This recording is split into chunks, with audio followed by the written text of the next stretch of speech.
इसमें passport dispatch, NSF, उसके बाद स्टूडेंट इंटरव्यू, एडिशनल डॉक्यूमेंट की मेल आ जाती है। अगर तो क्या हमारा वीज़ा डिले होगा, अगर डिले नहीं भी होगा फिर कितना टाइम लगता है, उसके अलावा इन ईमेल्स का मतलब क्या है, तो हमें प्रायोरिटी सर्विस चूज करनी चाहिए या स्टैंडर्ड। तो उसी दिन या उससे अगले दिन हमें जो पहली ईमेल आती है पासपोर्ट डिस्पैच की कि हमने जो आपका केस है वो यूकेवीआई को प्रोसेसिंग के लिए दे दिया।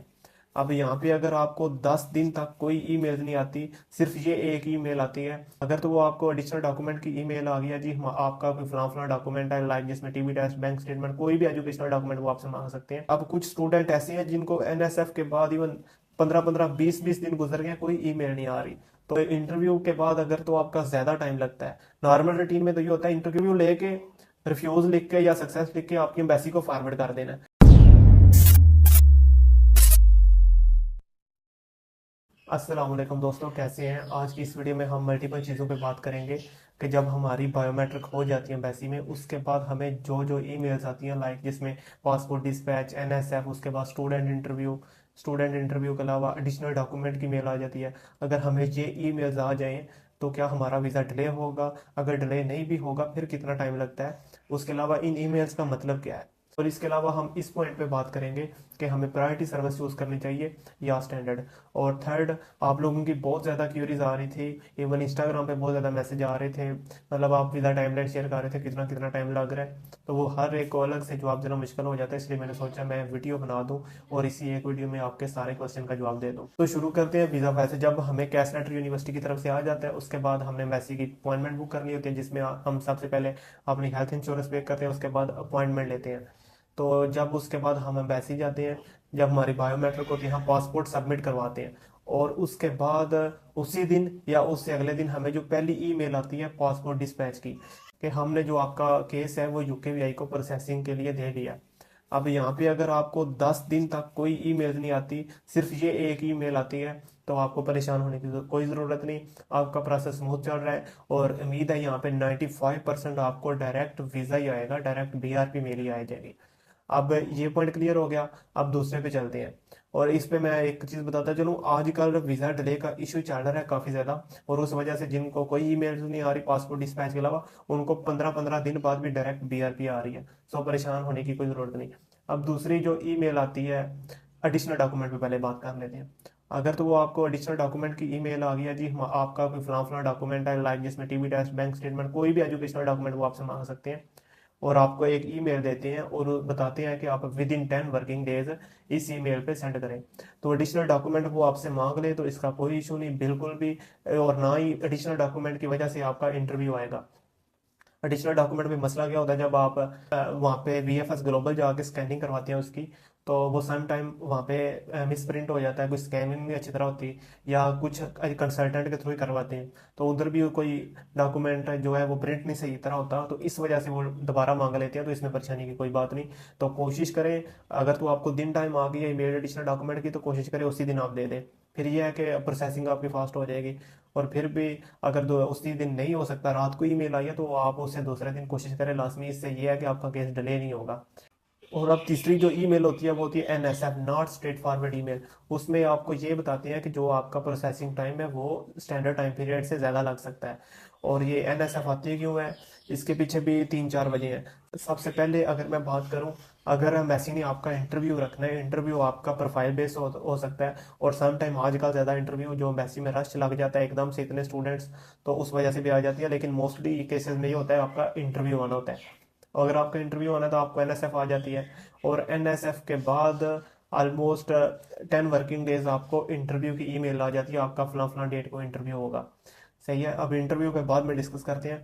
पहले अब कुछ स्टूडेंट ऐसे हैं जिनको एनएसएफ के बाद इवन 15-15 20-20 दिन गुजर गए, कोई ईमेल नहीं आ रही, तो उनके लिए यही है कि अम्बेसी में ये सितंबर इनटेक है, तो सितंबर इनटेक में स्पेशली सितंबर वाले मंथ में सही रश लग जाता है, स्टूडेंट वीज़ा फाइल कर ही जा रहे होते हैं एकदम से, और फिर अगर आपका इंटरव्यू आना है तो कोई फ्री स्लॉट नहीं मिल रही होती, और इस वजह से ये है कि वो आपको ईमेल नहीं आती। और इवन लोगों को एनएसएफ के एक एक मंथ बाद भी इंटरव्यू की ईमेल आ जाती है।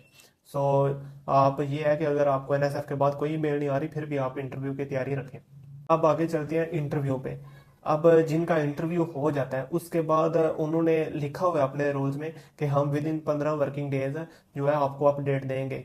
तो ये है कि जब इंटरव्यू हो जाए, इंटरव्यू के बाद भी आपने 15 दिन तक वेट करना है, कोई पेड इंक्वायरी नहीं करनी।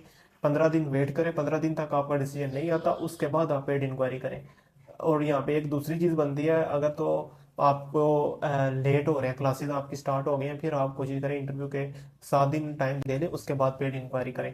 अब इंटरव्यू के बाद अगर तो आपका ज़्यादा टाइम लगता है, नॉर्मल रूटीन में तो ये होता है इंटरव्यू इंटरव्यू के बाद आपका ज़्यादा टाइम लगे तो रिफ्यूज़ल के चांसेस होते हैं।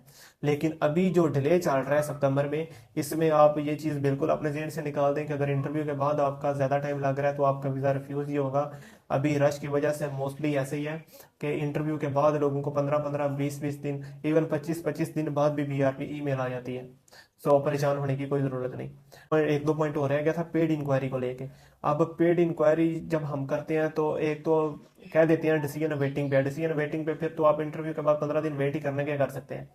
और अगर डिसीजन हैज़ बीन मेड हो गया है तो उसका मतलब यही है कि जो उन्होंने डिसीजन लेना था वो ले लिया हुआ है, लेकिन वो या रश की वजह से भी प्रोसेसिंग टाइम में डिले हो सकता है, और उसकी वजह से अगर वीज़ा रिफ्यूज़ हुआ हो तो फिर भी जो क्वेश्चन हाईलाइट करने होते हैं ना, वो इंटरव्यू लेने वाले ने नहीं, आपका रिफ्यूज़ल वाले करने होते।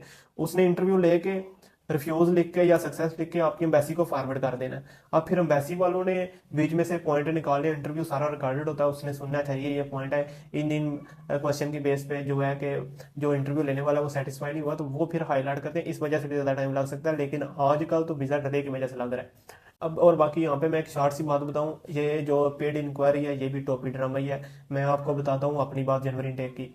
जनवरी इनटेक में रिफ्यूज़ल लेटर आ गया हुआ था मुझे, और उससे पहले मैंने ना 2 दिन पेड इंक्वायरी उनको की हुई थी। और रिफ्यूज़ल लेटर के तीसरे दिन मुझे, आई थिंक हाँ दूसरे या तीसरे दिन, मुझे ईमेल कर रहे हैं कि हमने आपका जो केस है वो एस्केलेट कर दिया। रिफ्यूज़ल लेटर आ गया हुआ है, और उसके बाद तो फिर आप अंदाज़ा कर सकते हैं ये बस पेड इंक्वायरी के बेस पे टेंशन लेने की कोई ज़रूरत नहीं। अब आगे चलते हैं, हमें प्रायोरिटी सर्विस चूज करनी चाहिए या स्टैंडर्ड। यहाँ पे मैं आपको बताऊँ, प्रायोरिटी स्टैंडर्ड सेम टाइम लग रहा है। नॉर्मल दिन की बात करें सितंबर से पहले, तो आप स्टैंडर्ड पे करते हैं प्रायोरिटी पे। अगर आपका इंटरव्यू नहीं आना विद इन 10 वर्किंग डेज, आपको डायरेक्ट वीज़ा मिल जाएगा, चाहे आप स्टैंडर्ड कर रहे हैं या प्रायोरिटी। और उसके अलावा दूसरी चीज़ यहाँ पे ये बनती है, अगर आपका इंटरव्यू आना है फिर आप प्रायोरिटी करें स्टैंडर्ड करें, इंटरव्यू की स्लॉट उनको फ्री मिली तब भी उन्होंने आपको देना है। तो ऐसा कि अपने पैसे बर्बाद ना करें। तो बाकी अगर आप करना चाहें तो कर भी सकते हैं, मेरी बात पे ना रहना, ये ना बोलें कल को अल्लाह ना करे कि आपका जो कैश है वो विड्रा हो जाए, और कैश विड्रा की वजह से भी रिफ्यूज़ल आ सकता है। सो उसमें आप फिर ये होता है बंदे को सोच, काश मैं उस टाइम प्रायोरिटी कर लेता, शायद मेरा वीज़ा, मेरा प्रोसेस जल्दी हो जाता। तो ये सारी चीज़ें अपने जहन में रखें। और ये कैश विड्रा वाली बात से एक चीज़ याद आ गई, अगर तो आपका एम्बेसी इंटरव्यू नहीं आ रहा और आपकी यूनिवर्सिटी की जो लास्ट एनरोलमेंट डेट है जो कैश लेटर पे भी लिखी होती है, सो उस पे ना मेंशन होता है कि इस डेट को आपने आना है, और यूनिवर्सिटी से आप पहले ईमेल करके पूछ लें कि मुझे एक्सटेंशन देगी कि नहीं।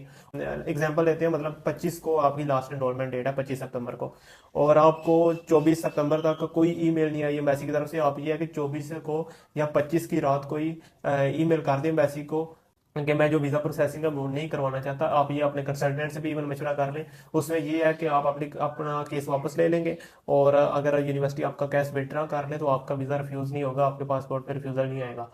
और ये दूसरी दफ़ा वीडियो मैं शूट कर रहा हूँ, इससे पहले की थी लेकिन वो एडिशनल डॉक्यूमेंट वाला जो पार्ट है वो स्किप हो गया था। वो वीडियो मैंने बाद में सोनी एडिट करने लगा तो बाद में पता लगा।